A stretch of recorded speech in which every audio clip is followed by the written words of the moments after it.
from the conference center. Энэ бол Исамужийн Соллек Ситэдэг чуулганы төвөөс дамжуулж буй Иесус Христийн хожимын гигантуудын сүмийн хагас жил тутмын 195 дахь ерөнхий чуулганы Бям гарагийн оройны хуралдаан бөгөөд сүмийн удирдлагчдаас сонгогдсон хүмүүс үг хэлэх болно. Уг хуралдааны дуулыг Юта бүсийн гишүүдээс бүрдсэн олон үндэстний найралдуучид дуулна. Энэхүү шууд нэвтрүүлгийг Bonneville Distribution олон нийтийн үйлчлэгээн зориулан нэвтрүүлж байна. Үүнийг гэр бүлийн болон сүмийн хэрэгцээнд ашигын бус зорилгоор ашиглаж болно. 12 төлөөлөгчийн чуулгын ахлагч Quentin L. Cook энэ хуралдааныг хөтлөн явуулах болно.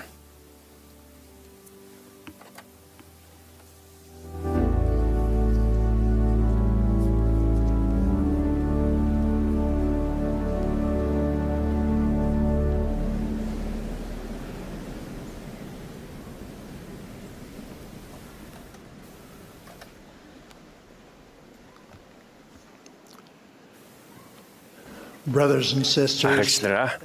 Иесус Христийн хожмын гигантнуудын сүмийн хагасшил дутмын 195 дахь ерөнхий чуулганы бям гарагийн оройны хуралдаанд бидэнтэй нэгдэж байгаад баярлалаа.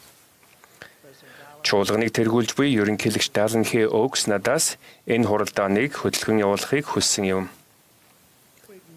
Бид ерөнхийлөгч Russell M. Nelson-ыг таалал төгсөнд гүнээ харамсаж байна. Бид түүний үлгэр жишээнд болон их эзэнд үзүүлсэн үнэн чүүлжилтэнд талархаж байна. Энэхүү хуралдааны туллыг Utah бүсэд амьдардаг гишүүдээс бүрдсэн найралдуучид Kelly Dehan болон Manny Harris нарын удирдлаганд ордуулах ба Linda Margaret, Joseph Phillips нар бадралт баг вишүр хөгжимд олно. Бид бат бүх суурь дуулалыг дуулж энэхүү хуралдааныг нээн. Нээлтийн залбирлыг Даллын ахлагч York Klebengard хэлсний дараа найралдуучид Bread of Life, Living Water дуулалыг дуулна.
Our dearest Heavenly Father, Мөнхийн хайртайгаа бид даруухнаар бидэнд туслаач гэж гуйж байна.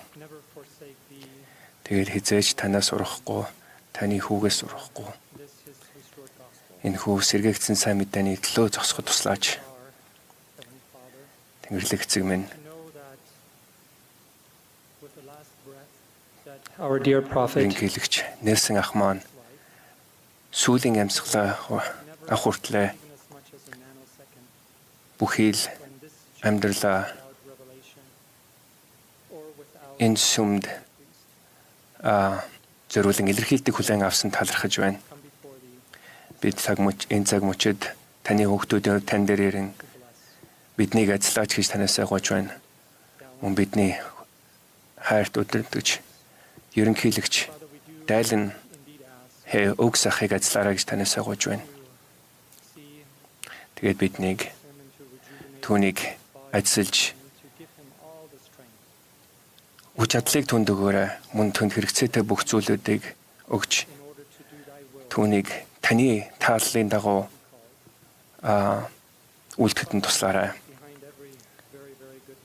Тэгээд гахалтай ах нарын ард гахалтай эхнэр үдгийг бидэнд Sister Christine Oaks-ыг бас ажиллаарай гэж танаас гуйж байна. Мөн тэднийг Oaks-ч маань шинэ бошголагчийг дэмжиж ажиллахад нь та түнд туслаарай.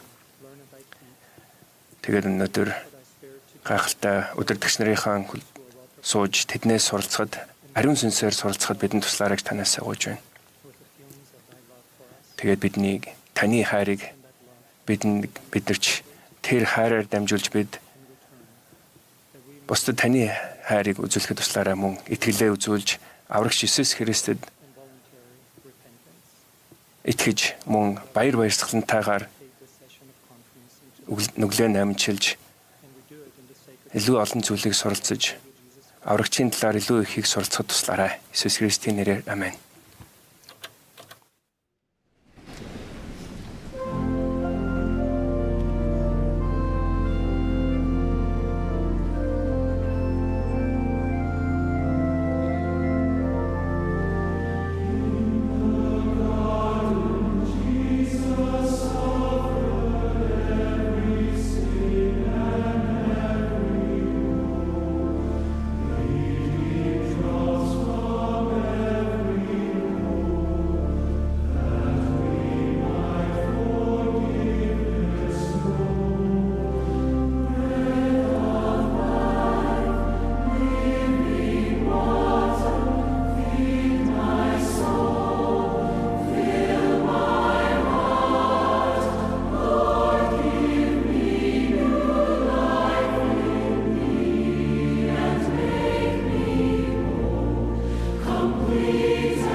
We will now be Одоо бидэнд 12 төлөөлөгчийн чуулгын ахлагч Патрик Кироны үгийг сонсох таатай боломж тохиож байна.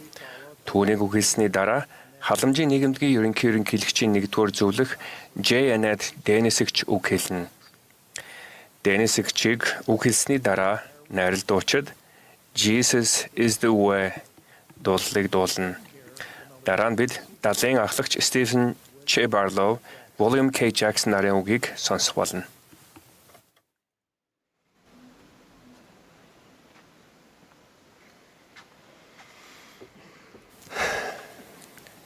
Иесус сайныг үлдэж явсан. Энэхүү энгийн мэдгдлийг бид Үйлс номоос уншдаг. Ямар гайхамшигтай даруухан мэдгдэл вэ? Иесус үнэхээр сайныг үлдэж явсан. Тэр бол сайн сайхны мөн чанар уг сурвалж мөн. Тэр мөнх бус амьдралаа бүхэлд нь сайныг үлдэхэд зориулсан. Тэр өрөвч нэгүүлсэнгүй уурлагтай удаан бялхан ба түүний сайн сайхан хязгааргүй түүний нэгүсэл үрдэх вүлээ. Түүний сайн сайхан нэгүслийг дүрслэх дүгнэх аливаа орлого хангалтгүй байх биз. Үнэхээр төлөөлөгч Иохны илэрхийлэхээр хичээсэнчлэн аврагчийн сайн сайхны тухай илэрхийл бүрийг нэг бүрчлэн бичсэн бол бичигдсэн номнуудыг нь энэ ертөнцч багтаахгүй байхсан. Иесус сайныг үлдэж явсан тухай судартмөн мөнхөрсөн тодорхой жишээ ялангуяа тухайн мөчид тэнд байж түүний үйлдсэн гайхамшгуудыг гэрчилж түүгээр заалгаж эдгээгтэн ямар байх тухай тунгаан ботход бидэнд гүн хүндэтгэл гайхшрал төрүүлдэг. Тэр нийгмээс тусгаарлагдсан хүмүүстэй ярилцаж өвчтөе цэвэр бус хүмүүст хүрж зов зүдэрснийг тайтгаруулж чөлөөлөх үннийг зааж нүгэлтнүүднийг намжлал дуудсан. Уйман өвчтөе хүн сохор ир завхаа эмхтэй суунг дүлий хэлгүй хүмүүс шаналсан ээж цөхөрсөн аав гашуутсан бэлэвсэн эмхтэй буруу шаагдсан шившиглэгдсэн зов зүдэрсэн биеийн эсвэл сүнсний аль нэг нь үгсэн тэдэнд тэрээр шин эхлэлийг санал болгосон. Тийм ээ. Бас нэгэн сэтгэл хөдлөн даруухан мэдгдэл. Түүний үг үйлдэл бүр түүний эдгээсэн, адилсан, заасан, нүглээс нь ангижруулсан хүмүүрт шин эхлэлийг өгсөн. Тэр тэднийг орхиогүй. Бас тэр та нарыг орхихгүй лавта. Амийг тэтгэгч эдгээр үгийг тэр энэ мөчид хэлж байна гэд төсөөлөд үзтээ. Хүмүн нүгэлч нь уучлагдсан. Бос бяцхан охин минь. Цэвэрш. Би ч чамайг шийдэхгүй. Яв үүнээс хойш дахин нүгэл буй уйлд. Охин минь итгэлчин чамайг аврав амар тайван явдаа. Аврагчийн энэ хүмүүст хэлсэн үг товч байсан ч үүгээрээ тэр өршөөл, эдгэрэл, сэргээлт, амар амгалан мөнх амьдралын тухай асар удам шин мэдлэгийг өгсөн. Баяртай мэдээ гэвэл тэрээр танд бас надад тэрхүү шин эхлэлийг санал болгодог. Бид бүгдээрээ Иесус Христийн ачаар түүгээр дамжуулан шинээр эхлэх боломжтой. Таач гэсэн эцэг хүүхдүүддээ зориулсан төлөвлөгөөнийхөө төвд шин эхлэл байдаг. Энэ бол шин эхлэлийн сүм. Энэ бол цоо шин эхлэлийн сүм. Бид усаар болон сүнсээр баптизм хүртэж дахин төрснөөр шин амийн дотор явж чадна. Нүглийн дарамтад зүдэрсэн бэрхшээлтэй амьдрал, эрүүл бус харилцааны үр дагавраас болж зовлож шаналсан хүн бүрт шин эхлэл хэр их тайлбарлыг найдварыг авчрах бол Иесуст нүглийн өршөөлж амьдралын шин эхлэлж шаардлагагүй байсан хэрн тэрээр баптизм хүртэж бидний хүн бүрт зориулан сийлсэн шин эхлэлд хүрэх арга замыг тодорхой харуулсан. Шинэ эхлэл бидэнд ганцхан удаа тохиолддоггүй. Бид баптизмыг шинээр эхлэх цор ганц боломж маань гэж ихэнхдээ боддог. Гэхдээ үгүй.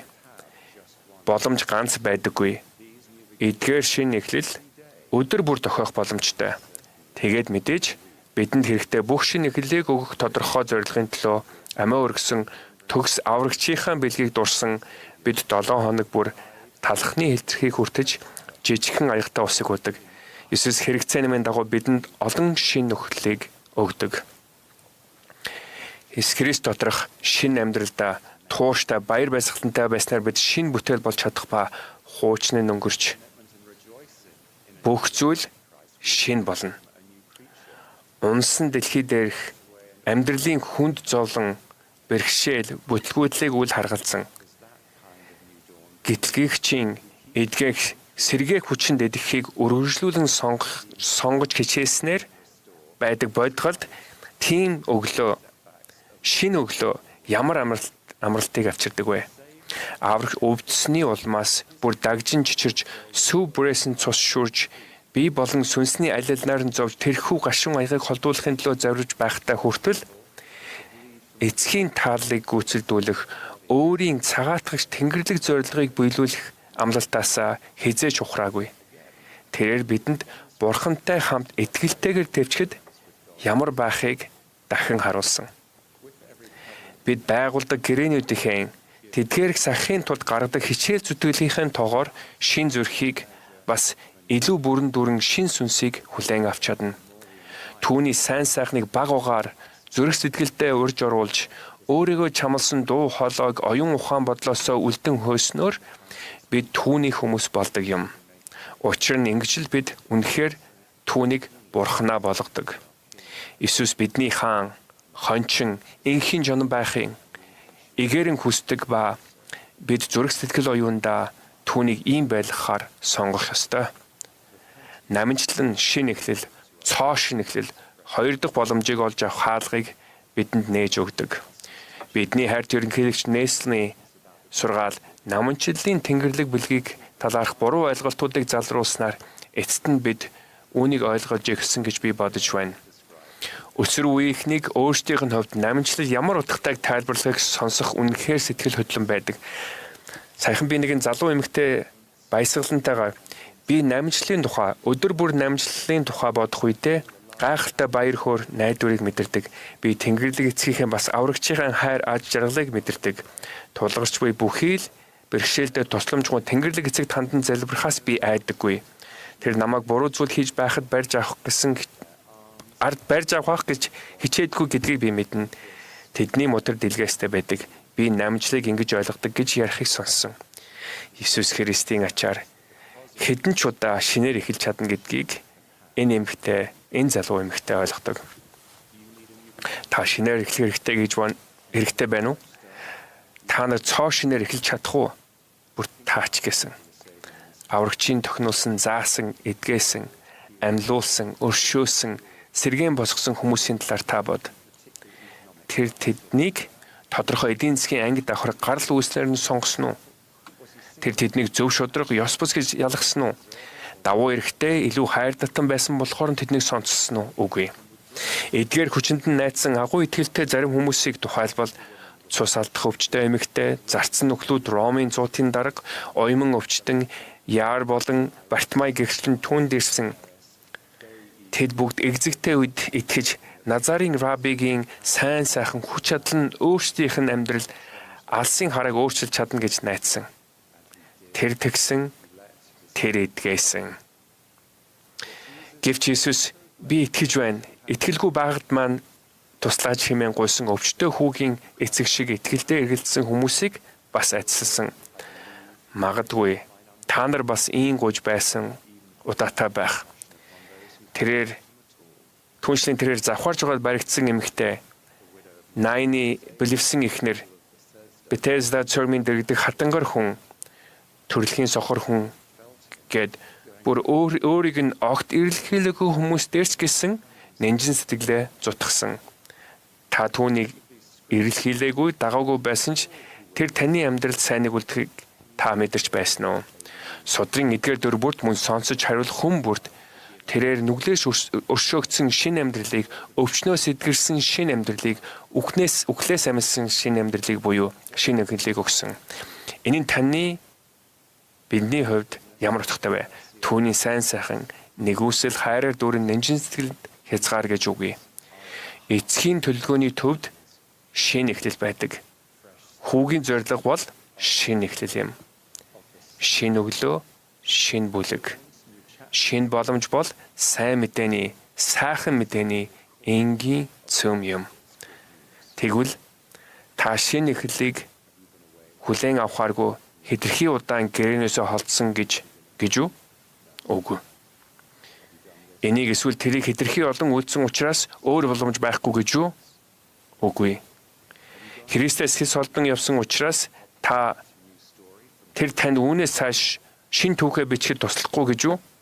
Үгүй. Би ч өнгөрсөн үндэ гэсэн бодлоос тань ашиг хүрдэх цорын ганц нэгэн бол дайсан. Та өнгөрсөн хүн биш ээ. Бид нүгэлтэй алдаатай учраас шинэ эхэлдэг юм биш. Аврагчийн сайн сайхан ачивэлэр бид хуучин сэтгэлгээ, муу зуршил, ууртай ярддаг зан авир, сөрөг хандлага, суд доройгийн мэдрэмж, бусдыг буруутгаж хариуцлагаас мутардаг байдлаа өөрчилж, цоо шинээр эхэлж чадна. Үнэн дээр таныг олон жилийн турш мохоож ирсэн доторт нь байгаа зүйлсийг та өөрчилж чадна. Шинэ эхлэлийн багшаас ирдэг хүч чадлаар дамжуулан та дахин эхэлж чадна. Тэр бидэнд үүнийг өгөхөөс хизээж цуцдаггүй. Нэг л нүгэлтэйгээ, нэг л бүтлгүйтэлтэйгээ ахин дахин дэмцэж байгаа хүмүүст хандан хэлэхэд үргэлжлүүлэн хичээгээрэй. Тэр өмнө танд хаалт босгоогүй. Тэр хоёр дахь боломжийг танд хязгаарлаагүй. Урагш тэмүүлээрэй. Шантралгүй үргэлжлүүлээрэй. Эргэн тойрныхоо хүмүүсээс тусламж эрэлхийлээрэй. Эцэг рүүгээ чин сэтгэлээрээс эргэх бүрд таныг хүлээж байдаг тэдгээр шинэ эхлэлд итгээрэй. Санаатай нүглийг, хэвшмэл давталтыг, бардам мэсэргүүцлийг байх ёстой газарт нь буюу ардаа үлдээгээрэй. Та өмнө нь хэн байсан? Та тэр чигээрээ байх ёсгүй. Иесус Христийн цагаатаг цусаар боломжтой болсон шинэ эхлэлийг 2 дахь, 3 дахь, 4 дахь, бүр 100 дахь боломжоо баяртайгаар хүлээн авах тун надад өгөгдсөн болон өгөгдөх шинэ эхлэл болгонд туйлын ихээр талархаж байна. Аврагчийн маань хэлсэн сүүлийн даруухан мэдэгдэлгүйгээр өнөөдөр бидэнд найдах, баярлах шалтгаан үгүй байх байсан. Гетсемане дах зовлон шаналлынхаа дараа загалмаа дээр тарчлалынхаа төгсгөл тэр зүгээр л гүйцэлтлээ хэмээн хэлсэн. Месаягийн бошиглол биелж хүн төрлөختний нүгэл зовлонгийн төлөөс бүрэн төлөгдсөн.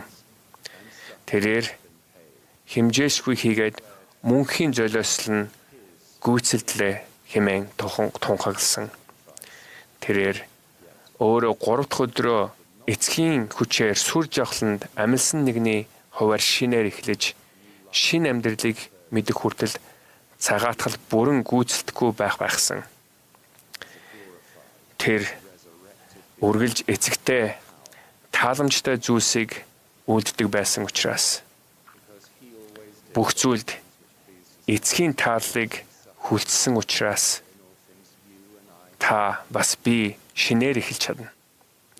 Шинээр эхлэх боломжоо өнөөдөр яг одоо хүлээн авна. Иесус Христ бол итгэлийн маань эхлүүлэгч бөгөөд төгсгөгч. Тэрээр тоошгүй олон шинэ бүлгийг бидэнтэй хамт бичиж байгаа. Тэр бол эхлэл бас төгсгөл. Бидний ичхүр зовлонгийн төгсгөл түүн доторх шинэ амьдралын эхлэл билээ. Тэр бидэнд өнгөрснөө ардаа орхиж шинэ өглөө бүр хэдэн ч удаач дахин эхлэхийг зөвшөөрдөг. Үнэхээр түүний сайхан хийгээд хайр инэрл биднийг насан туршид маань дагах болно. Иесус Христийн нэрээр. Аамен.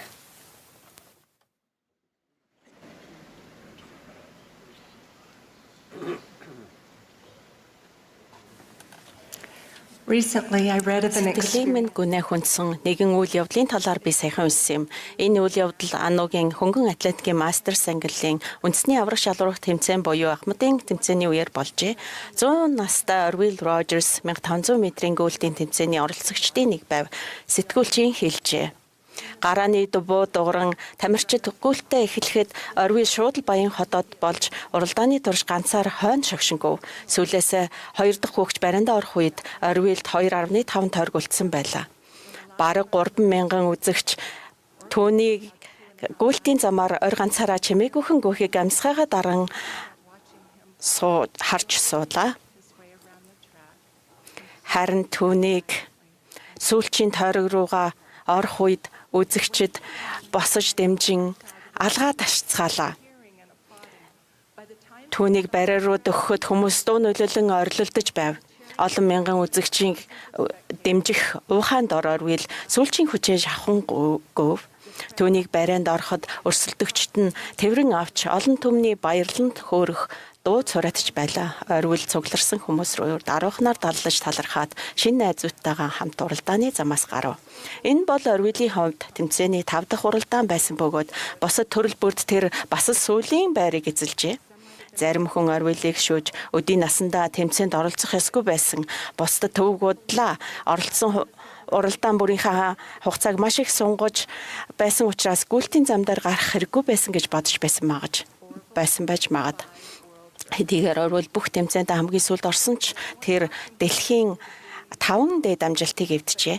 Түүнийг уралдаж байхыг харсан хэн ч ийм зүйл болно гэдгийг итгэхгүй байсан ч үзэгчид өрсөлдөгчдийн аль аль нь шүгч байсангүй. Орвил ямар нэгэн дүрм зөрчөөгүй албаны хүмүүс ч ямар ч жишгээ бууруулаагүй. Гэхдээ түүний хувьд хэр хүнд байсныг мөн нас биений хязгаарламжтай чадварыг харгалзан үзэж 100-аас дээш насны ангилалд оруулсан байлаа. Харин тухайн ангилалдаа тэр дэлхийн 5 дээд амжилтыг эвдсэн юм. Гүйлтийн зам дээр гарах бүрдээ Орвил асар их зориг гаргаж байсан шиг бидний зарим их чах гэсэн аврагчийг дагахыг мөн түүнтэй байгуулсан гэрээг эрхэмлэн дээдлэхийн бүхий л чадлаараа хичээж шудраг бусаар шүүгдэж магадгүй гэдгээ мэдсэн ч амьдрал гэгч дэвжэн дээр асар их зөрөгтэйгээр гардаг. Дэлхийн хаанч амьдардаг хэдэн настайч байсан бай нөхцөл байдал хязгаарлалтаас үл хамааран бид бүгд альва зүйлийн нэгэн хэсэг бусдад хэрэгтэй хүсвштэй хүн гэдгээ мөн бидний амьдрал зорилго чиглэл утга учиртай гэдгээ мэдрэх нь хүний нийтлэг хэрэгцээ юм аа. Уралдааны сүүлчийн тойрог цугласан олон Орвилыг ухаалан дэмжсэн нь цааш явах хүч чадлыг түнд өгчээ. Сүүлийн байранд орсон тэдэнд хамаагүй байв. Оролцогчид болон цугларсан хүмүүсийн хувьд энэ нь зүгээр нэг тэмцээн байсангүй. Энэ нь олон талаараа аврагчийн хайрын бодит илэрлийн гахамшигт жишээ байсан юм. Орвилыг байрандаа орж ирэхэд тэд бүгд хамтдаа баяссан. Яг л мастерс ангиллын аврах шалгуулах тэмцээн шиг манай цуглаанууд ба гэр бүл нэг нэгийгээ ухаалан дэмжихээр цуглардаг газар буюу тулгарсан альва бэрхшээлийг даван тулахад нь тусалдаг нэг нэгнээ шүүхгүйгээр хүч чадал урам зориг өгдөг Христийн хайрыг хараар тэжээгддэг гэрээгээр холбогдсон хамт олон байж чаднаа. Бид нэг нэгэндээ хэрэгтэй. Тэнгэрлэг хүч эв нэгдлээс ирдэг. Тиймээс сатан биднийг хуглан бутрахыг санаарахдаг. Харамсалтай нь зарим хүний хувьд сүмд явах нь хаяа хэцүү санагддаг. Тэр хүн итгэлийн тал дээр асуудалтай эсвэл олон хүний дунд байхаас зайлсхийдэг эсвэл сэтгэлийн хямралтай байж болох юм. Эсвэл тэр өөр улс орноос ирсэн, өөр арьсны өнгө амьдралын туршлагатай, альваг өөр өнцгөөс хардаг бусдаас өөр нэгэн байж болно. Бүр нийлхнэраа бага насны хүүхдүүдтэй нойр гүдэлд орсон сэтгэл санааны хямралтай эцэг их хосууд байж бас магад гэр бүлээр дүүрэн цуглаанд явдаг ганц бие хүнч байж болох юм. Тэр бас олон жил холцсныхаа дараа зориг гарган буцаж ирж байгаа. Эсвэл өөрийгөө хангалттай биш хизээч нэгэн хэсэг нь болохгүй юм байна гэж бодсон бодлыг тээж яваа нэгэн байж болно. Ерөнхийлөгч Нельсон хэрв танаа тойргийн хос салбал эсвэл залуу номлогч номлоос эрт буусан эсвэл өсвөр насны хүүхэд гэрчлэлтэд эргэлзвэл тэдэнд таны шүмжлэл хэрэггүй. Тэд таны үг үйлдэлээс Христийн цэвэр хайрыг мэдрэх хэрэгтэй хэмээн хэлсэн. Сүмдэрх туршлагууд маань бидний сүнслэг болон сэтгэл санааны сайн сайханд нэн хэрэгтэй бөгөөд их эзэнтэй болон бие биетэйгээ холбогдох амин чухал харилцаа холбоог үүсгэх зорилготой.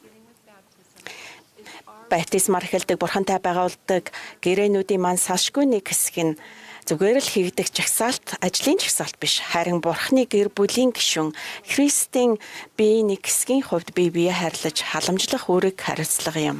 Христийнхтэй адилхан нь илүү дээд түвшний, илүү ариун хайр юм. Христийн хайр бол инэрл билээ. Ерөнхийлөгч нэсэн заасалчлан инэрл нь нэгнийхээ ачааг хөндрүүлэхийн оронд нэгнийхээ ачааг үрэлцэхэд бэлэн байх хүсэлтэй болгодог. Аврагч бид биедээ хайртай байвас та нарыг миний шав гэдгийг үгээр чинь би мэдэх болно гэж хэлсэн.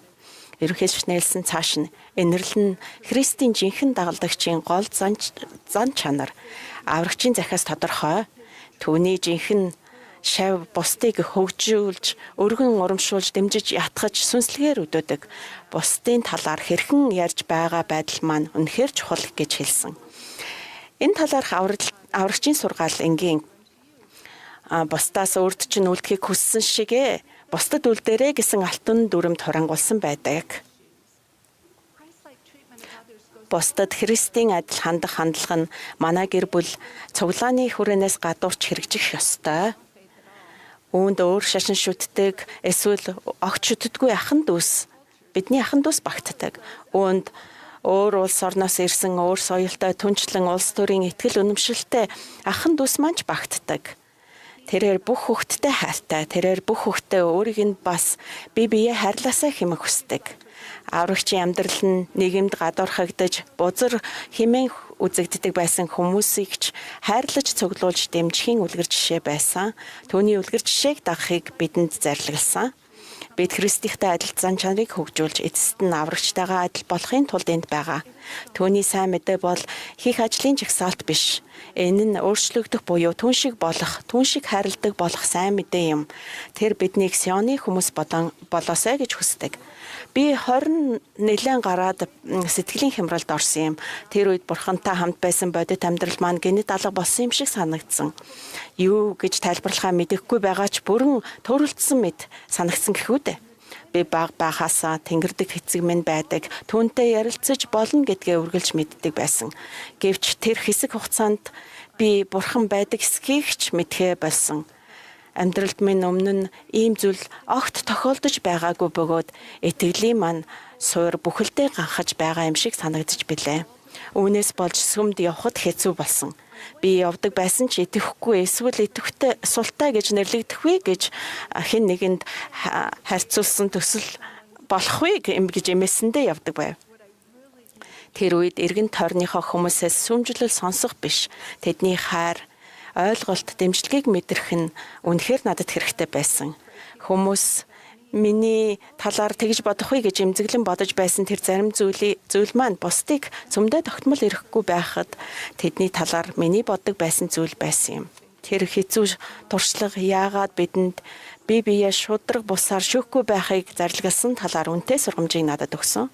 Хүмүүс ямар хандлага гаргахыг мэдэхгүй тул чимээгүй шаналж зовлон бэрхшээлээ үзүүлэхээс имэн нууж буй хүмүүс бидний дунд байна уу? Зөвхөн их эзэн л аврагч гихч уралдаан амьдрал гихч уралдаанд бидний хүн нэг бүр яг юу өөрч юу туулж байгааг мэддэг. Зөвхөн тэр л бидний өмнө туулсан одоо ч нөлөөсөөр байгаа амьдралыг маань өөрчилж шарах гэмтлийг бүрэн ойлгодог. Ихэнхдээ бид гүйлтийн зам дээр илүү хол төрүүлэх ёстой гэж бодон өөрсдөдөө ч хатуурхдаг. Зөвхөн их эзэн бидний хувийн хязгаарлалт мөн чадварыг бүрэн мэддэг. Тиймээс ч тэр бидний гүйцэтгэлийг шүүх бүрэн эрхтэй цорын ганц хүн юм. Ахагч нараа дээрх тэмцээний үзэгчид шиг нөхцөл байдлаас үл хамааран шавийн аян зам дээр би биенээ дэмжицгээе. Энэ бол үнэндээ хөршөө өөршигөө хайрл гэсэн хоёр дахь агуу зарлаг юм. Бидний аврагчийн хэлсэнчлэн үр дүн нь сайн ч бай, муу ч бай. Та нар ах дүүсийн минь дорд нэгэнд хийсэн ийн үлдсэн бол надад хийсэн хэрэг Тэрээр мөн бидэнд хэрв та нар нэг байхгүй аваас та нар минийх биш болоо гэж хэлсэн. Бидний хүнийг бүрд амьдралд бусдаас тусламж авах урмын үг сонсох хэрэг гарна. Бүгдээрээ үргэлж бие биедээ ин хандхан амлацгаая. Тэгвэл бид эвлэлдэн нэгдэж аврагчид хүн нэг бүрийг эдгэж өөрчлөх ариун нандин ажиллаа хийх орон зай гаргаж өгнө. Амьдрал гихч энэ нуралдаан мөх бус амьдралын энэхүү аянд хоцорч байна гэж бодож байгаа хүм нэг бүрт хандан хэлэхэд үргэлжлүүлээрэ. Зөвхөн аврагчлалын энэ мөчөд яг таны хайнд байгааг байх ёстойг бүрэн шүүж чадна. Тэр л таны үүрээд гүйж алхаж шогшиж байгаа ачааны хүндийг бүрэн ойлгодог. Тэр таныг хязгаарладаг зүйлс мөн таны чадварх амьдралын туршлага дотроо өөрч яваа ачаа дарамт сэтгэлийн тань хүслийг харгалзан үзнэ. Үнэн дээр та итгэлээ бүтгий алдаарай, урагшилсаар байгаарай, замаасаа бүх гараарай. Та нэгэн хэсэг гэдгээ санаарай. Их эзэнд хэрэгтэй. Та бидэнд бас хэрэгтэй. Тэнгэрдэг эцэг аврагч хоёр таны хэн болохыг бүрэн мэддэг. Мөн таныг хайрладгийг үргэлж санаж яваарай. Аврагчаас хараагаа бүс салгах. Тэр бол таны төмөр бариул билээ. Түүний мотрыг бүү тавь. Тэр амьд бөгөөд та түнд итгэж болно. Энэ бүгдийг Иесус Христийн нэрээр амин.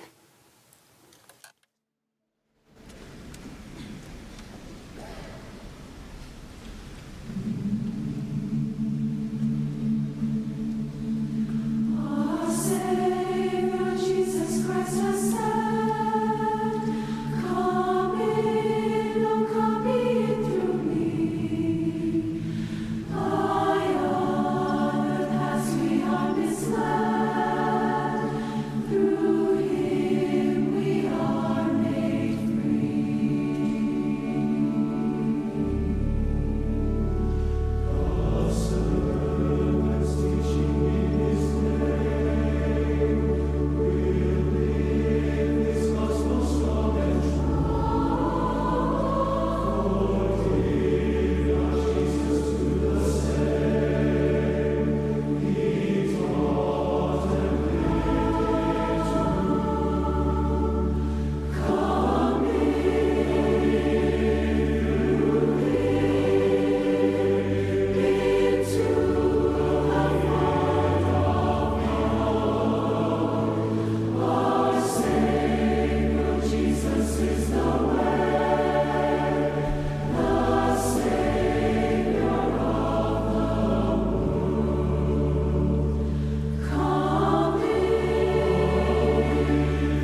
In the parable of the prodigal Дүүн дур son, зоргоороо амьдарч эд хөрөнгөө өрн таран хийж мус сонголтуудыг хийгээд хэсэг хугацааны дараа гэртээ эргэж ирэх үед баярлан угтан авахд ахт нь үнэхээр хэцүү байсан тухай өрөлгөн хүүгийн сургаалт зөвлөлд гардаг. Ахынх нь бардам зан өөрийгөө зөв шударгаж үздэг байдал нь дүүгээ гим нүглээ намжлан эргэн ирж баяр баясгалыг мэдрэхтэн саад болж байлаа. Бид ч мөн адил хайртай хүмүүстэй үг үйлслээрээ чин сэтгэлийн хайраа илэрхийлэх боломжуудыг өнгөрөөх үе гардаг. Содродод Наоми ба Рут, Амон ба Лемонаха, өрөлгөн хүү ба түүний эцэг, аврагч ба түүний дагалдагчид зэрэг чин сэтгэлийн хайрыг хуваалцаж хүлээн авсан олон хүчрхэг жишээ байдаг. Хайрыг өгөөмөр өвч чин сэтгэлээр хүлээн авах үед өгөгч хүлээн авагч хоёрын хооронд хайрыг улам бүр нэмэгдүүлэх эерэг эргэлт бий болдог. Бурхны хайр бол төгс, хязгааргүй, төвчээртэй, тэргүүн амдат зүйл байв. Энэ нь бидний бодгалыг үлэм жагуу баяраар дүргдэг. Хэдий тийм ч зарим үед бидэнд амьдралдаа Бурхны хайрыг мэдрэхэд хэцүү байж болох юм. Гэсэн хэдий ч төгс хайрладаг Тэнгэрлэг эцэг маань биднээс түүний хайрыг мэдрэхийг гүн гүнзгий хүсдэг учраас тэрээр бидэнд ойлголтын маань дагуу ярьдаг юм. Тэр хүн нэг бүрийн ойлгож чадах арга замаар хайраа илэрхийлэх болно. Бид байгалийн гоо үзэсгэлэнг анзаарч харах, залбирлынхаа хариултыг хүлээн авах, яг хэрэгтэй мөчөд бидний оюун бодол санаанд орж ирэх зэрэгт эсвэл баярт мөчийг сайн сайхныг мэдрэх үедээ Бурхны биднийг их хайрыг мэдэрч болно. Тэнгэрлэг эцэг хайр түүгээ цагаатгагч нэгэн болохоор өрхийг зөвшөөрөх үедээ өөрийн хайрыг бидний оюун зүрх сэтгэлд нөлөөлөхөөр агуу ихээр харуулсан юм. Үрэлгэн хүүгийн ахтай адилаар бидний анхаарал ихэнхдээ өөрсөд дээрээ төвлөрсөн байдаг. Бид Бурхан биднийг хайрладаг гэдэг нотлохыг хайхад чин сэтгэл санаагаа чилээн олж харахгүй болохоор урам хугарч эхэлдэг. Харин эсвэргээрээ бид Бурханд хайраа үзүүлэхэд анхаарлаа төвлөрүүлэх үедээ бидний гэсэн түүний хайрыг илүү амархан олж хардаг юм. Тийм л учраас аврагч хуулийн аль тушаал нь агуу вэ гэсэн асуултад чи эзэн Бурханаа бүх зүрх, бүх сэтгэл, бүх оюун ухаанаараа хайрл гэх энэхүү энгийн хэрнээ чухал урилгаар харуулсан гарцаагүй. Зарим үед бидний хамгийн хайртай дотны хүнээ хайрлаж буй арга зам маань тэдний хайрыг мэдэрдэг арга нь биш байж болох юм. Энэ нь өгөгч хүлээн авагч хоёрын хоёулангийнх нь урмыг хугалж мэднэ. Хайртай хүмүүсээс хайрыг хэрхэн мэдэрдэг талаар асуух нь тустай байж магадгүй. Яг үүнтэй адилаар бид Бурханд хайраа харуулахыг хүсвэл бидний хайрын илэрхийллийг тэр хэрхэн таньж мэддгийг ойлгох хэрэгтэй. Аз олоход тэрээр өөрт нь хайртай гэдгийг харуулж болох цөөн хэдэн арга замыг сударт тодорхой гэгч нь харуулсан байдаг. Тиберийн тэнгис дээрх Петр амьсан их эзэн хоёрын хоорондох сургамжит харилцаанаас бид их эзэнд хайраа үзүүлж болох арга замуудыг мэдж авдаг. Иесус Симон Петрт "Иоханны Симона, чи намайг эднээс илүү хайрладгүй" гэж асуухад тэр "Тийм ээ эзэн, та намайг танд хайртайг минь та мэднэ" гэв. Аврагчийн энэхүү асуумж дахь гол асуулт нь чи намайг эднээс илүү хайрладгүй гэх үгс юм. Бид их эзнийг эднээс дээгүүр тавих үедээ түүнд хайраа харуулж байдаг. Эд гэдэг нь түүнийг амьдралынхаа хамгийн чухал нөлөөлөл байлгахаас холдуулж буй хинч ямар ч үйл ажиллагаа эсвэл юу ч байж болох юм. Өдөр, 7 хоног, сар, жил аль нь ч бидэнд хүссэн эсвэл хэрэгтэй бүхнээ хийж гүйцэтгэхэд хангалттай цаг хязгаарч байхгүй. Мөнх бус байдал дахь сорилтын нэг хэсэг нь энэхүү үн цэнтэй цагийг өөрсдийнхөө мөнхийн сайн сайхны төлөө хамгийн чухал зүйлсэд зарцуулж, тийм ч чухал бис зүйлсийг орхих явдал юм. Ерөнхийлөгч Russell M. Nelson ингэж хэлсэн юм. Бидний хүн нэг бүрд тавих асуулт нэг л байдаг. Та Бурхныг амьдралынхаа хамгийн хүчтэй нөлөөллөө болгоход бэлнэ үү? Та түүний үгс, зарлиг, гэрээнүүдэд өдөр бүр үлддэг зүйлдээ нөлөөлөх боломж олгох уу?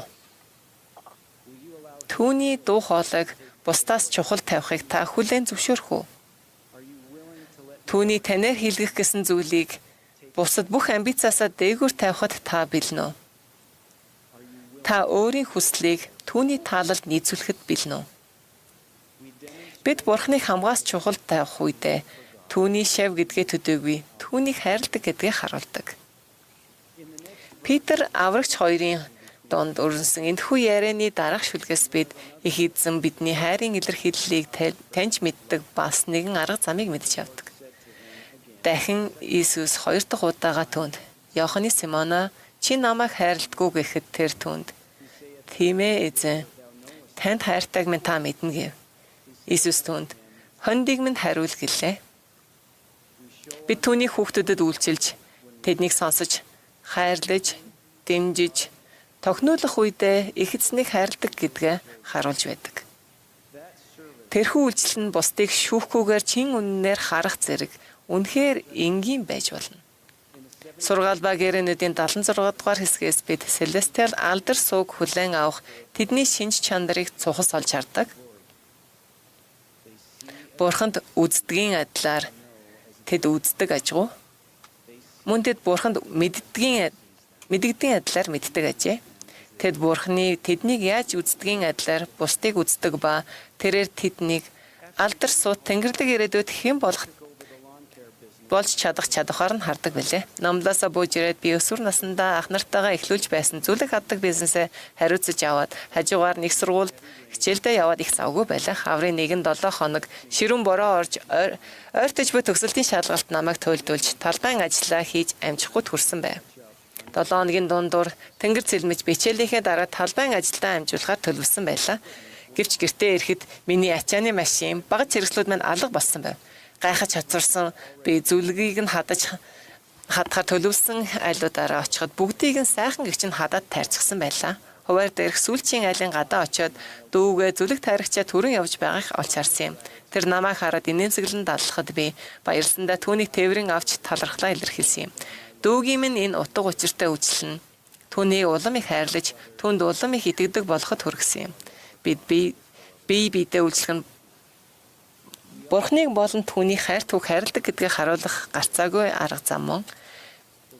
Бид мөн талархалтай зүр сэтгэлээр Бурханд хайраа илэрхийлдэг. Их эзэн бүх зүйл дээр миний мутрын нөлөө хүлээн зөвшөөрдөггүй. Тэднээс бусад хүн ямар зүйлээр Бурханд гэм бурууг үлддэггүй хэмээн хэлжээ. Бид Бурхныг амьдралынхаа сайн сайхан бүхний их үүсвэр хэмээн хүлээн зөвшөөрснөөр түүнд хайраа харуулж байдаг. Компани байгуулсан эхний өдрүүдэд би бизнесийн хамтрагчтайгаа чухал уулзалт хийхээс өмнө Тэнгэрлэг эцгийн тусламжийг эрэлхийлэн залбирдаг байж билээ. Тэдгээр цаг хугацаанд бидний залбиралд хариулж уулзалтууд маань амжилттай болж өнгөрдөг байв. Нэгэн уулзалтын дараа бизнесийн хамтрагч маань бид тусламж эрэлхийлэхдээ гавшихаа хэрнээ талархахтай хойрог байгааг онцлон хэлв. Үүнээс хойш бид их эзний тусламжтай амжилтанд хүрч буйгаа олж харан чин сэтгэлээс талархлан залбирдаг болсон. Бид талархаж хандсанаар Бурханд хайраа үзүүлдэг. Тэнгэрлэг эцэг түүний хүү Иесус Христ хоёрыг хайрладаг гэдгээ харуулах бас нэгэн арга зам бол тэднийг дагахаар сонгох явдал юм. Аврагч та нар намайг дагдаг бол тушаалуудын минь сах хэмээн хэлсэн. Ийм төрлийн долгортой байдал нь сохроор эсвэл албадлахаар дагаж буй хэрэг биш. Харин чин сэтгэлийн хүсэл эрмэлзлээр хайраа илэрхийлж буй хэрэг юм. Тэнгэрлэг эцэг маань биднийг өөрийг нь дагахыг хүсээсээ хэмээн хүсдэг. Тамара Верония эгч үүнийг хайраар дүүрэн дуулууртай байдал гэж нэрлсэн. Тэрээр одоо бид төгс дуулууртай биш, түүнд хайртай учраас дуулууртай байхыг хичээн зам дээр үлдэхийг ахин дахин сонгон хэмээн хэлжээ. Тэнгэрлэг эцэг биднийг өөрийг нь сонгохыг хүсэхэд сүнслэгээр өдөөхийн тулд сонголтыг өгсөн. Түүний ажил алдар суун мөнхийн амьдралыг бидэнд тохиолгон авчрах төдийгүй бидний хамгийн агуу хүсэл түүнд буцаж очих хүсэл байгаасаа гэсэн найдварыг мань багтаасан байдаг. Гэсэн хэдиж тэр хизээч биднийг дуулууртай байхыг хүчилдэггүй. Бодгал бүхэн чөлөөт гэдгийг мэдэгтэн хэмэх дуулалд тэр дуудаж, ятгаж, мөн үнэн зөвд чиглүүлнэ. Нэрлэхийн аргагүй олон сайн сайхан замаар мэрэгэн ухаан хайр гэрлэр ажиллана. Гэвч хизээч хүмүүний оюуныг хүчлэхгүй хэмээн дуулдаг. зөвхөн номлогчийн жишг учраас биш, харин их эзнийг төлөөлн түүнд хайраа харуулахыг хүсэж байсан учраас дуулууртай байхыг сонгосон маш олон номлогч, номлолын удирдагчид миний эхнэр Кристина Битторд сүнслэгээр нөлөөлдөг байсан юм.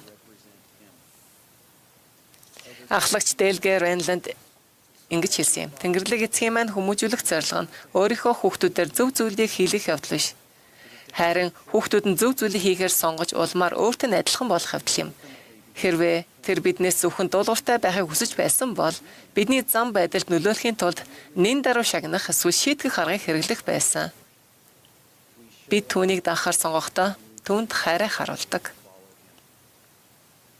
Биднийг амьдралдаа Тэнгэрлэг эцэг аврагч хоёрыг энэ тэргүүнд тавьж бие биедээ үйлчилж айдслал бүрийг нь талархан хүлээн авч мөн тэднийг дуулууртай дагахаар сонгох үед тэр бидний хайрын илэрхийллийг олж хардаг.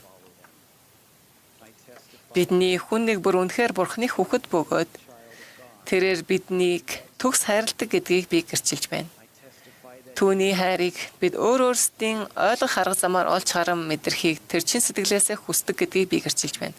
Мөн үнэхээр гайхамшигтай зүйл нь бид түүнд хайраа үзүүлэх үедээ түүний хайрыг илүүгэн үзгээ мэдэрдэг явдал юм. Иесус Христийн нэрээр амен.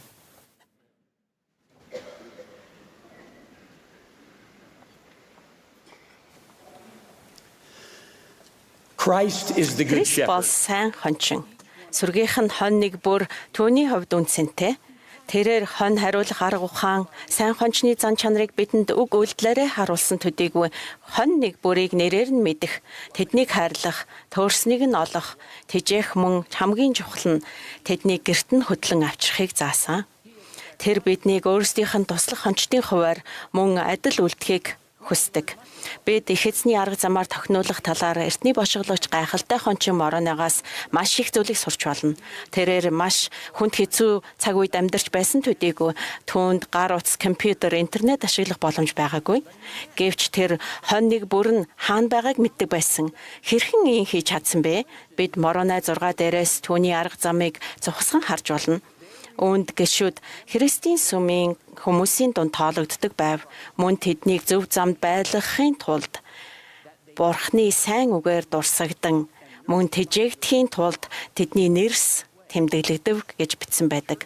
Сүмийнхэн мацаг барихаар, мөн залбирахаар, мөн өөр хоорондоо бодголуудынхаа сайн сайхны талаар ярихаар ойр ойрхон цугладаг байв. Мороногийн хувьд хамгийн чухал зүйл бол хүмүүс, тэдний нэрс байсан. Тэр бүгдийг санахын тулд тоолж бүртгэх зарчмыг хэрэгжүүлж байсан. Хэнд нь хэцүү байгааг эсвэл хэн нь төөрснийг анзаарч гэгэнтнүүдэд тэдний сайн сайхны талаар зөвлөлдөх боломжийг олгодог байв. 99 хонио орхиод мэдээж аюулгүй найдвартай газарт төөрсөн ганц хоньныхаа араас явдаг хончинтой адил биднээс ч бас сүрэгтэй санаа тавьж анзаарч санан мөн түүнтэй адил явж үлдэхийг хүсдэг. Энэтхэгт номлын удирдагчаар ажиллаж байхдаа би салбарын ерөнхийлөгчөөс, залуу ерөнхийлөгчөөс та хэдэн хүнийг Мелкизедек санваар хүлээн авахд бэлтгэх вэ гэж асууснаа санаж байна. Тэр шууд л 7 гэж хариулв.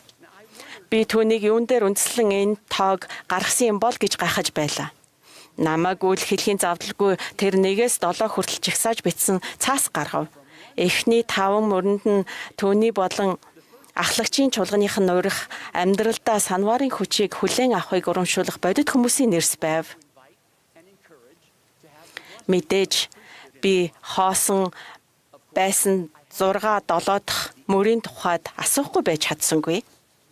Тэр ерөнхийлөгчөө гэд урайлахнаа толгоогоос хэсрэнгэ.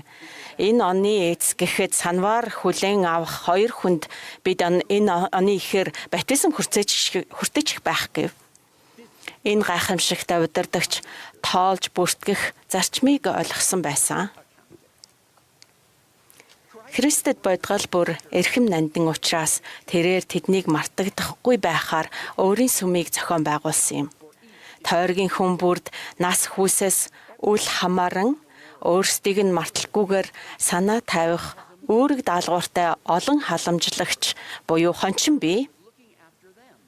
Залуу эрэгтэйд л гэхэд сайн сайхныг нь хариуцсан бишопын зөвлөл, тохинолагч ах насанд хүрсэн залуу эрэгтэйчүүдийн зөвлөх, семинарын багш, чуулган ерөнхийлөгчийн зөвлөл гээд өөр олон хүн бүгдээрээ алдаж унахт нь алдалгүй доороос нь тосож авах хамгаалтын тор болон үйлчилдэг. Тэр торыг нь л зөв байрлуулсан байхад тэр залууг аюулгүй байлгаж анхаарч санах болно. Гэсэн ч бид торнуудыг буруу байрлуулсан байхыг олох нь олонтой. Хүмүүс хөвчлэн манан руу ороход хинч тэднийг анзаардаггүй. Бид хэрхэн сайн хончин байж чадах вэ? Бид тоолж бүртгэж сурч чаднаа. Сүм үүнийг хийхэд буюу санахад зориулан биднийг тайлан хэрэгслүүдээр хангадаг. Улирлын тайлан бол үүний хамгийн тод жишээ юм. Энэ нь бидэнд гишүүн бүрийг хэд хэдэн удаа тоолж сураггүй болсон эсвэл бидний тусламж хайр хэрэгтэй хүмүүсийг олж харах боломжийг олгодог. Гүйцэтгэх ажил ярилцлагын жагсаалтаас гадна ариун сүмийн зөвшөөрлийн бичгийн статусын болон бусад тайлан нь яг одоо бидний анхаарах шаардлагатай хүмүүсийг олоход бидэнд тусалдаг. Эдгээр нь тоолж бүртгэх хэрэгсэл бидний анхаарлыг чиглүүлэх хүмүүст чиглүүлдэг. Хин дуудлага санварыг нь ахиулах ариун сүмд гэр бүлийнхээ нэрсийг авч ороход нь тусламж хэрэгтэй байна вэ? Хинд бүрэн цагийн номлолдоо бэртгэлэх нь туслах вэ? Энэ сард хэн ирээгүй вэ? Эдгээр хэсэл бидэнд хүмүүсээ санахад тусалдаг. Африкт ажлын томилтоор явсан нэг гэр бүлийг би мэднэ. Хамгийн ихний нэм гарагтаа тэд тухайн улсын цорын ганц сүмийн нэгжид очиход баяртайгаар хүлээн авсан. Өдөө болоход алдад залуу эрэгтэйчүүдийн удирдагчаар эхнэр нь халамжийн нийгэмлэгийн ерөнхийлөгчөөр дуудагдсан. Би салбарын ерөнхийлөгчөөс хэдэн залуу эрэгтэй байгааг асуухад тэрхүү итгэлтэй нэгдэх үеийн гишүүн удирдагч маань ариун ёслолын хойд хэсэг рүү заагаад тэнд байгаа 2 гэв. Мэдээж тэр итгээгүй. Тэгээд жагсаалтанд бол 20 залуу эрэгтэй байгааг олж мэдсэн. Тэр салбарын ерөнхийлөгчдөө буцаж очиод эрч хүчтэй англи хэлтэй 2 залуу насан туршийг зөвлөхөөр үйлчлэгийг хүссэн. Тэгээд тэр залуу ажилдаа шамдан орсон. Тэд дараагийн хэдэн сарын турш жагсаалтанд байгаа бүх хөвгүүнийг олж чадсан байна. Тэдгээр алдагдсан хоныг нэгээр нь үеийнхнийхэн дунд эргүүлэн авчирч бие махбод сүнсийг нь холлов. Жилийн дотор л гэхэд аль ч нэм гарагт ойролцоогоор 21 залуу эрэгтэй сүмдээ ирдэг болсон. Энэ нь тоолж бүртгэсний хүч байлаа. Миний нэг найз магистраар үргэлжлүүлэн сурахаар болж гэр бүлээ аван Африкийн том хот руу нүүсэн юм. Түүнийг очингууд ахлагчдын чуулгыг тэргүүлэн удирдахаар дууджээ. Газны ерөнхийлөгчтэй анх ярилцлаганд орохдоо тэр бага зэрэг сандарч байсан ч бэлтгэлтэй очихоор шийдсэн байна. Тэр газны ерөнхийлөгч эх хичээлд нэгд 90% тохинол 2-т 7 хоног бүр сайн мэдээг чанартай заах, 3-т сар бүр чуулгын үйл ажиллагааг үр дүнтэй зохион байгуулах гэсэн 3 зорилт тавьснаа хэлжээ. Ухаалаг газны ерөнхийлөгч миний найз руу нэмсэглээд энэ жил гэр бүлээрээ ариун сүмд ороход нь тусалж болох итвэх султай ахлагчийн чуулгын гишүүнийг нэрлээч гэж асуужээ. Энэ асуултанд найз минь бэлэн байсангүй. Тэр сайтар бодсны эцэст нэг нэр олжээ. Наад нэрээ бич гэж газны ерөнхийлөгч хүсв. Туршлагатай удирдагч байсан тэр нөгөө л асуултаа дахин 3 удаа тавиад ярилцлаганд дууссан байна. Энэ ярилцлагаас залуу найз маань тохинулал удирдагч байх талаар томоохон сургамж аван гарсан. Уг ярилцлагад тэр хөтөлбөр хичээл үйл ажиллагааны талаар бэлтгэж очсон бол тэндээс хүмүүсийн нэрстэй гарч ирсэн юм. Дараа нь тэр болон түүний ахлагчийн чуулга тухайн 4 нэр дээр төвлөрөн тохинулах болсон байна. Би номлолын удирдагчийнхаа хуваар өөрийн нэг салбарт 1-8 гарагт ажилласан юм. Салбарын ерөнхийлөгч байнга л нэг жижиг цаас гаргаж ирээд дээр нь юм бичээд байгааг би ажиглав. Хаалтын залбирлын дараа би түүнээс энэ талаар асуухаар шийдсэн юм.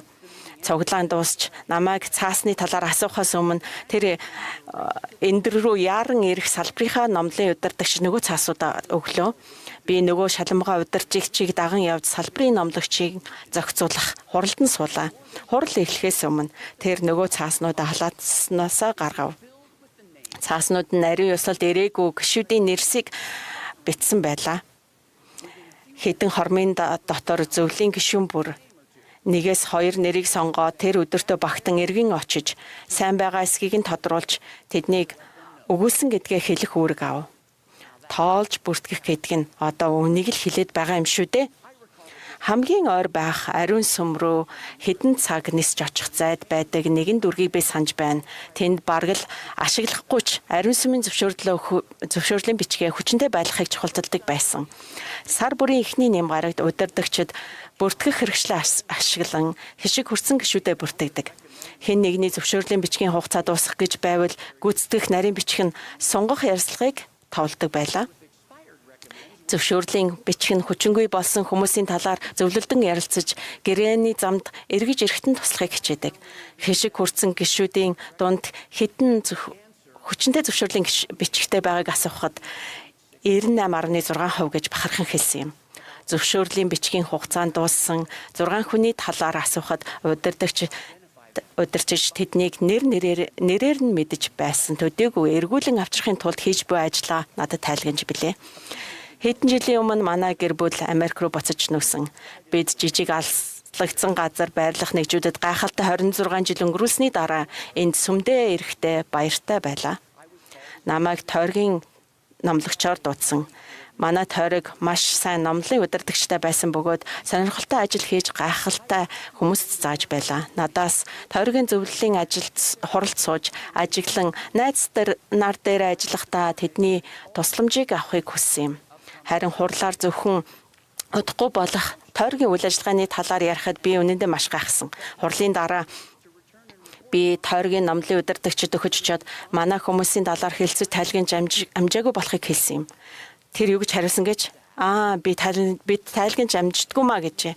Үүнийг би Пакистаны Лахор салбарын зөвлөлийн хуралтай харьцуулав. Цөөхөн хүнтэй бүлэг маань жижиг ширээгээ тойрч суугаад хүмүүсийнхаа талаар л ярьдаг байсан. Нэрс. Удирдагч бүр хариуцсан хүмүүсээ санаа зовж байгаа хувь хүн гэр бүлийнхаа талаар тайлгнадаг байв. Авч хэлэлцсэн хүмүүсээ адислах хамгийн сайн арга замын талаар өөрсдийн бодол санаагаа нэмэрлэх боломжийг хүмүүрд олгодог байсан. Төлөө гаргаж өрөг даалгавар өгдөг байсан. Энэ бол тоолж бүртгэх талаар нэгдэх үеийн гишүүн агч нараас сурсан гайхалтай жишээ юм. Иесус Христийн сүмд бид өмнөх болон одоогийн бошигчдаар мөн аврагчийн бий болгосон загвараас хэрхэн тохинолохыг залгасаар ирсэн. Бид нэрсийг нь авч санаж, бодгалын сайн сайхны төлөө авч хэлцдэг. Үүнийг дагдаг удирдагчдын хувьд зөвлөлийн хурлаар хэлэлцэх зүйлс нь хизээч дуусахгүй. Тоолж, бүртгэх зарчим үнэхээр үрдэнтэй. Энэ бол их эзний арга зам юм. Бид байгаагаасаа сайн байж чадна. Энэ ертөнцийг бүтээсэн бүхнийг захирагч Бурхны хувьд энэ ажил буюу түүний ажил алдар суун хувь хүнд чиглэдэг. Тиймээс түүний гайхамшигт аврал өргөмжлөлийн ажлыг гүйцэлдүүлэх мутардах зэмсгэн болсон бидний хувьд ч бас ийм байх ёстой. Үр дүнд нь бодит хүмүүсийн амьдралд гайхамшиг тохионо. Иесус Христийн нэрээр аминь.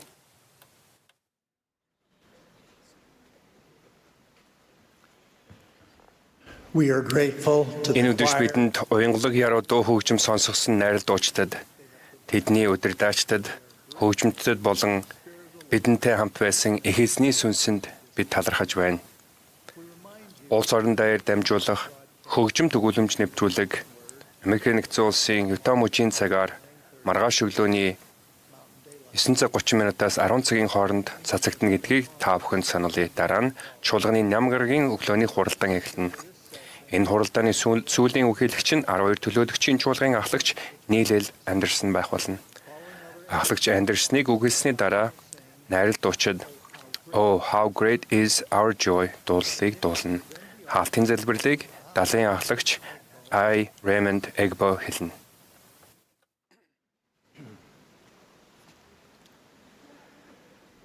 I express my love. Жил өнгөрөх тусам би аврагч Иесус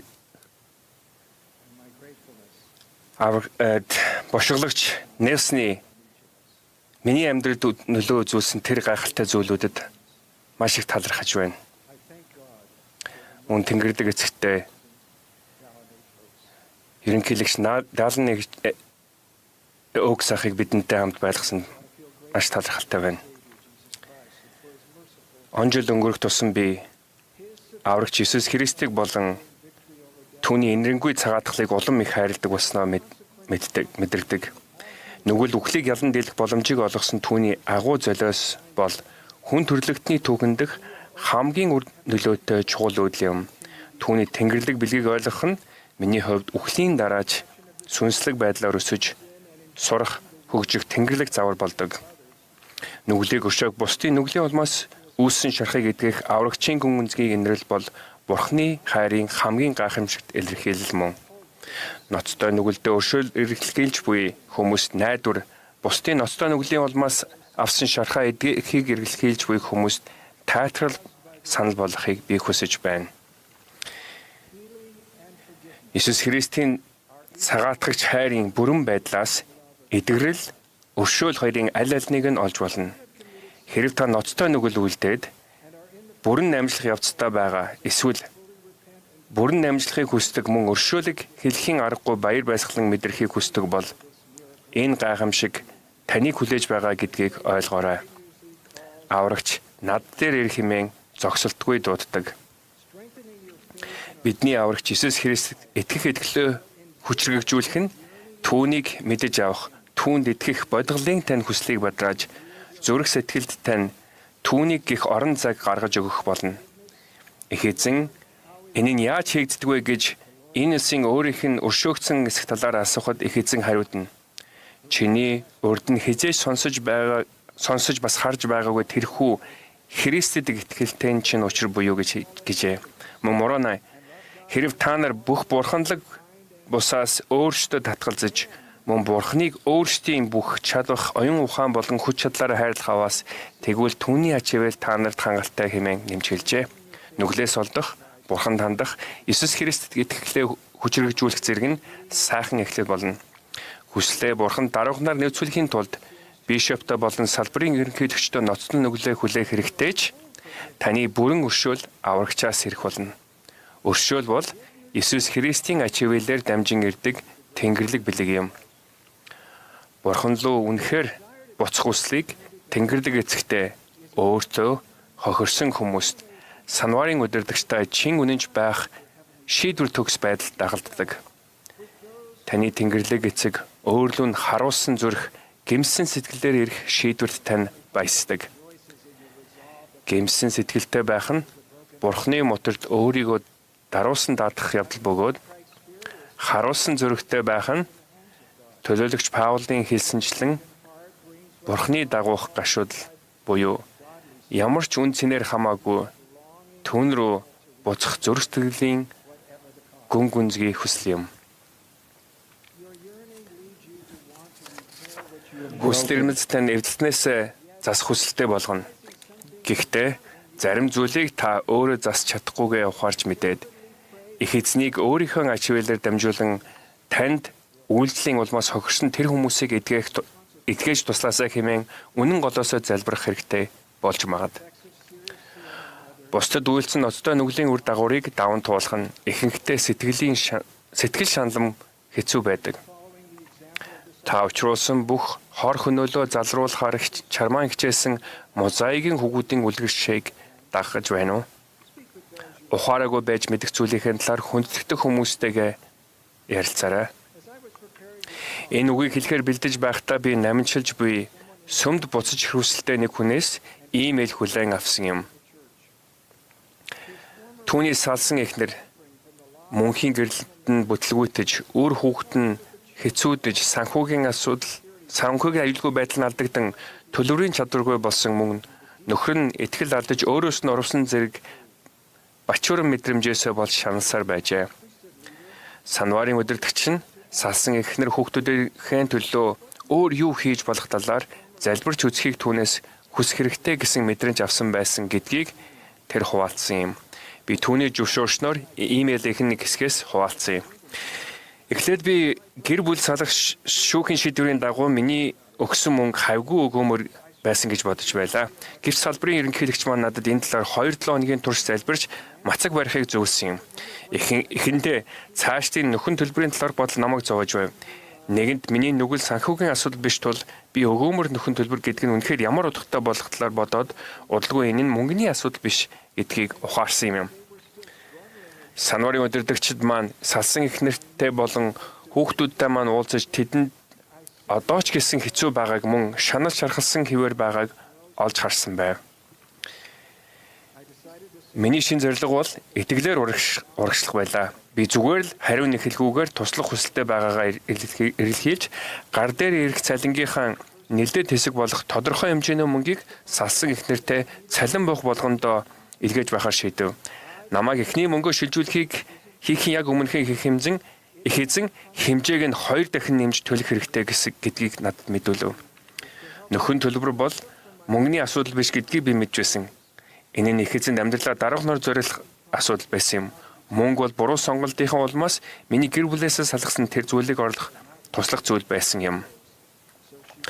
Энийг ямар ч хариу нэхлгүйгээр амлалт өгөх, тэр амлалтаа биелүүлэх, салсан их нэртэй сүнсийг эрэлхийлэх боломжийг олох, өөр талбарын талаар санаа зовхгүй байхад нь туслах явдал байв. Таны эвдэлсэн зүйлээ засаж сэргээх хүчин чармаалт мөнгөний асуудал биш байж магадгүй ч их эзэнтэй даруйхнаар зөвлөлдөх үед танд хийж чадах олон зүйл байгааг гэдгийг олж мэднэ. Их эзний өршөөлөөр илэрхийлэх үедээ та бүрэн зөвшөөрөлтөөр төвчээртэйгээр хичээгээрэй. Тэд өөрсдийнхөө даруун байдлын гүнд хүргэн даруусгав. Бурхнаас хүчтэйгээр залбирanгуйв, тиймээ бүр бүх өдрийн турш гэвч их эзэн алдсуудынх нь учир тэдний гуйлтыг сонсохдоо удаан байв гэсэн хэдий ч их эзэн тэдний гуйлтуудыг сонсож мөн тэдний ачааг хөнгөлж эхлэв. Тэд баг багаар дэгжиж эхлэв. Их эзэн ажин мажмаар хөлөөмжшөөрж таныг ажиллах хүртэл төвчээртэй байгаарай. Их эзний цаг хугацаанд та Алмагийн хүүдээ хэлсэн чамайг тэдгээр зүйл дахин бүү зовоогоорой хэмээн хэлсэн үгсийг танд хэлэх. Түүний дуу хоолойг сонсох болно. Таны аврагч руу үргэлжлүүлэн хандах аваас нэг л өдөр таны тэнгэрлэг эцэг өөрийн хүүгийн гавьяат үл дээр зүрх сэтгэлээс танд гэмшлийг зайлуулах болно. Өөр хинэгний ноцтой нүглийн улмаас шудраг босаар шаналж шархсан та бүхэнд би аврагчийн хайр, инрэл, тайтгарал, амар амгалан хуваалцахыг үнэхээр хүсэж байна. Таны мэдэрсэн гуниг, зүрх зүсэм явдал, хаагцал, хууралтаа сүйдэлтэй бачуурн мэдрэмж, төсөөлж байсан амьдрал чинь орвонгоороо эргэсэн зэрэг нөхцөл байдалд би аврагч таныг мэддэг. Танд хайртай гэдгийг чин сэтгэлийнхэн баталгааг өгье. Түүн рүү ханд тэр таныг тайтгаруулж хүч чадлыг өгөх болно. Тэрээр таныг дэмжихийн тулд Тэнгэрлэг элч нараа илгээх болно. Хэрв таны өвчин шанал арилж, уу гашуу тань тайлагдаж, хүсээгүй дурсамж тань мартагдах вэ? Би мэдэхгүй. Гэхдээ түүнд зовлон шаналын үнснээс сайн бүхнийг зогслох хүч буй гэдгийг би мэднэ. Мичиган мужийн улсын Grand Blanc дахь бидний хайртай агч нарын маань эрэх цаг үеид Иесус Христ итгэх итгэл болон өөрсдийнх нь зоригтой бас бусдын төлөө гэх сэтгэлийн дагуу аврагчийн зүйлшгүй хайр амар амгаланг хүлээн авах болно. Иесус Христийг цагаатгагч хайр хамгийн хөндөө нөхц байдалд байж болох хэдий ч бид аврагчийн цагаатгагч ачивэлд байнга итгэх хэрэгтэй.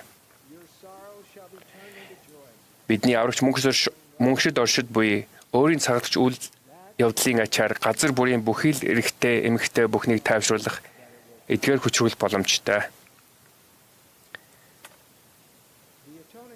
Jesus Christ can be found in the most difficult situations. But we all Тэрхэл далан H.O.X-ийн заасан бидний аврагч мөнхийн бүс оршихуйд өөрийн цагаат чүүлөвлийн ачаар бид бүхнийг тайвшруулж эдгэх хөвчрүүлэх боломжтой. Гэхдээ түүнийг эрэлхийлдэг, түүнээс тусламж гуйдаг хүмүүст л тэрээр ийхүү үлддэг гэдэгт би итгэдэг. Төлөөлөгч Джеймс их эзний өмнө өөрсдийнхөө даруй болго. Хэрв та нарыг өргөмжлөх болно хэмээн заасан. Бид түүнд итгэх түүнээс гоцломжгох үедээ тэрхүү ажлд тэнцвэж болгодог. Би дотны анд чөлөөндөө гарсан ерөнхий эрх мэдэлтэн өдгөө 97 настай ахлагч Роберт E. Wells-с 60 гаруй жилийн өмнө тохиолдсон явдлынх нь хуваалцах зөвшөөрлийг авсан юм. 1960 онд Парагвайд олон улсын банкираар ажиллаж амьдарч байсан тухайн үед 32 настай байсан Роберт Wells болон түүний эхнэр Руагвагаас Парагвай руу гэрлүүгөө тусдаа нисгэсэн онгоцны эмгэнэлт ослоор эхнэр Мерил нь амиа алджээ. Роберт Мерил хоёр зузаан үйлстэй тулгарсны улмаас орчин тойрноо харах боломжгүй болж хоорондох холбоонд тасарсан байна. Роберт хурдхан газардсан бөгөөд эхнэрийнх нь онгоц осолдсон байсныг олж мэдэв. Эхнэртэй нь хамт нисэж байсан хоёр найз нь ч амьд гарсангүй. 7, 5, 2 настай 3 хүүхэд нь Асунсьон дахь гэртээ байжээ. Ахлагч Wells ууг ашигын талаар сэтгэл доторх шанал, хоосрол, өвдөж бугалсан мэдрэмжийг маань ямар ч үгээр яаж илэрхийлсэн үүр хангалтгүй байх болно. Ууг ашигын нулимс маань огтхонч татраагүй. Байдлыг улам муутгах гэсэн мэт оюун санаа маань эхнэрээсээ алдсан гэдэг мэдрэмжийг зохицуулах гэж ордох үед би онгоцны осолд буруутай мэд гүн харамслыг мэдэрч байсан юм. Роберт онгоцонд нэг бүрчлэн үзлэг хийгээгүй. Нисэх үед нь эхнэртэй төхөөрөмж хэрэгслийг хэрхэн ашиглах тухай зохих зааврыг өгөөгүй гэж өөрийгөө буруутгаж байв. Тэрээр хаан ганцандаа өөртөө буруу өгч байлаа. Роберт ин хэлсэн юм. Оюун санаа минь зочрцсноос харамхуйд байлаа. Би зөвхөн хүүхдүүдийн төлөө л оршиж байсан бөгөөд өөр ямар шалтгаан байхгүй байв. Би ямар ч амьдрах хүсэлгүй болсон байсан. Эцэст нь Роберт гүн гүнзгий сүнслэг үйл явдал тохиож ажиглагджээ. Тэр энэ тухайга ийм бичсэн юм. Бараг 1 жилийн дараа нэг орой намайг өвдөг сүмдэн залбирч байх үед гайхамшиг тохиолсон. Тэнгэрлэг эцэгтэй хандан залбирч гуйж байхад аврагч дэргэд маань ирсэн мэт санагдаж Роберто миний цагаатгах золиос чиний гим нүгэл алдааны төлөөсийг төлсөн. Эхнэр чинь чамааг уучлсан. Найз нөхд чинь уучлсан. Би чиний ачаа дарамтыг хөнгөлнө гэх үгсийг бодгол чихэнд минь хэлэх дуу хоолойг сонсон юм. Тэр мөчөөс эглэн гин буруутай болон зөвхөрлийн ачаа дарамт гайхамшигтай байдлаар надаас аврагдсан. Би аврагдсан байлаа. Тэр даруй би аврагчийн цагаатгалын бүхнийг хамарсан хүчийг мөн энэ нь надад шууд нөлөөлснийг ойлгосон. Би урд нь хизээч мэдэрч байгаагүй гэрэл баяр баясгалан мэдэрсэн. Надад миний өөрөө олж аваагүй бэлэг болох их эзний ачивэлийн бэлэг өгөгдсөн байв. Би үүнийг хүртэх ёсгүй байсан буюу үүнийг хүртэхийн тулд юу ч хийгээгүй ч тэр надад үүнийг өгсөн юм. Бидний хүн нэг бүр аврагчийн ачивэлээр та нар Христийн цусны урсалтаар ариусгагдан ариун толбгүй болох болтугай. Бидний аврагч гэтлэгчийн ачивэл өршөөл хайрыг хэрчээлж байна. Тэр амьд. Тэр бид бол гэрээний хүүхдүүд биднийг түүнд итгэж түүнийг даган түүнд найдах үед тэрээр биднийг уугашгүй нүглээс мань өргөх болно. Тэрээр бид энэхүү мөнхөс амьдралын дараа түүний эцгийн өргөөн түүнтэй мөнхөд хамт амьдрах болно. Иесус Христийн нэрээр Амен.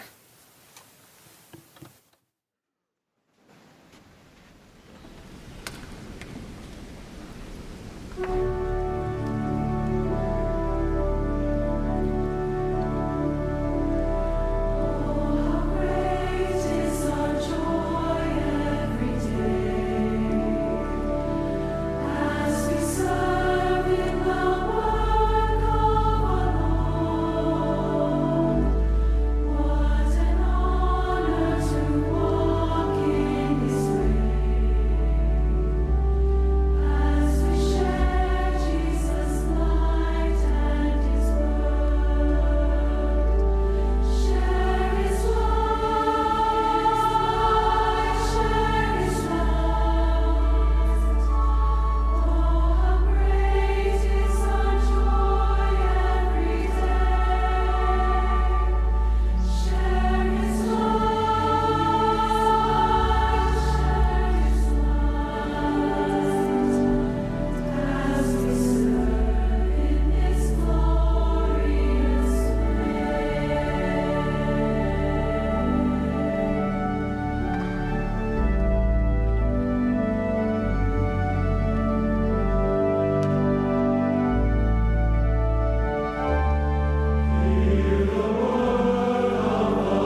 Our Father in heaven, Тэнгэр түмэн хайр тав. Энэ хүү хуралдааны төгсгөлд бид даруухнаар толгой бүхэлгийн тань талархлыг өргөж байна. Тэгээд өнөөдөр заагдсан Христийн сургаал зарчмуудад тархаж байна. Мөн таны ариун сүнс бидэнтэй хамт байж бидний зүрх сэтгэлд баяр баясгалан юулсанд талархаж байна. Тэнгэрлэг эцэг минь ариун сүнсээр суралцах болцоотой байсандаа мөн тэгээ бидэнд өгсөн захиасуудад тэгээд энэ хүү суралдаанд оролцсон бүх хүмүүсэд талархаж байна. Тэгээд биднийг зүрх сэтгэлээ үргэлж нээлттэй байлгаж суралцсан зүйлүүдэд бидэнд өгөгдсөн тэр ялангуяа бошгоологчид, илэрхийлэгчдээс өгөгдсөн зүйлсийг амьдралдаа хэрэгжүүлэхэд туслаарай гэж танаас гуйж байна. Таны гайхалтай хүүгийн цагаатгалд маш их талархаж байна. Тэгээд зөвхөн бид нэр сонсоод зогсохгүй үйлдэгчд байхад туслаарай. Бид мөн Батбөх зогс аврагчтай хамт байхад туслаарай. Тэнгэрлэг эцэг минь танд бид маш их хайртай. Тэгээ бид бүхэн зүрх сэтгэлийнхаа хүслээр мөн их гараар хөлөөрөө хийж байгаа үйлдэлээр аврагчийг дагаж мөн бошгоологчийг дагаж тэгээд хүн нэг бүр аврагчд ирэх боломжтой байхаар туслаарай гэж танаас гуйж байна. Эдгээр айцлуудыг бид аврагч Иесус Христийн нэрээр залбирanгуйж байна. Амен.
This has been a broadcast of the Saturday evening session of the 195th Semi-Annual General Conference of the Church of Jesus Christ of Latter-day Saints.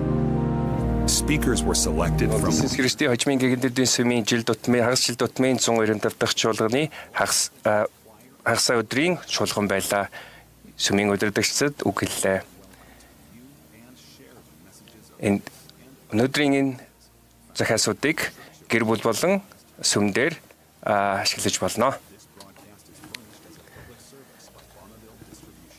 Bonneville Communication-ийн бүхнийг бидэнд дамжуулан үзүүллээ. Энэ бол гэр бүлийн сүмийн хэрэгцээнд ашигын бус зорилгоор ашиглаж болно. Зохиогчийн эрхийг 2025 оны Intellectual Reserve Corporation эзэмшдэг. Бүр ихээр хамгаалагдсан.